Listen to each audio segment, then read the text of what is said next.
वालेकुम नाजरीन, आप देख रहे हैं सूबाई रंग न्यूज और एंटरटेनमेंट टीवी चैनल और मैं हूं कमल सिया। सबसे पहले नजर डालते हैं आज की अहम खबरों पर। रावलपिंडी धमियाल पुलिस की 15 कॉल पर फौरी कार्रवाई। शहरी से मोबाइल छीनकर फरार होने वाला मुलजिम गिरफ्तार। मुलजिम से 3 छीने गए मोबाइल्स और जेर इस्तेमाल मसरूका मोटरसाइकिल बरामद। थाना धमियाल के इलाका बहार कॉलोनी से शहरी ने 15 पर इत्तला दी कि मोटरसाइकिल सवार मुलजिम मोबाइल छीनकर फरार हो गया है। धमियाल पुलिस ने फौरी रिस्पॉन्ड किया और मुलजिम की गिरफ्तारी के लिए स्पेशल टीम ने कार्रवाई करते हुए मुलजिम को गिरफ्तार कर लिया। गिरफ्तार मुलजिम की शनाख्त इमरान के नाम से हुई। मुलजिम कबल अजीम नशात, चोरी और डकैती के मुतअद्दिद मुकदमात में रिकॉर्ड याफ्ता भी है।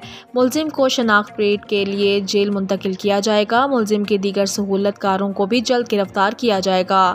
SP सदर मोहम्मद नबील खोखर की धमियाल पुलिस को फौरी कार्रवाई पर शाबाश। SP सदर मोहम्मद नबील खोखर का कहना था कि शहरियों के जानो माल की हिफाजत पुलिस की अव्वलीन तरजीह है।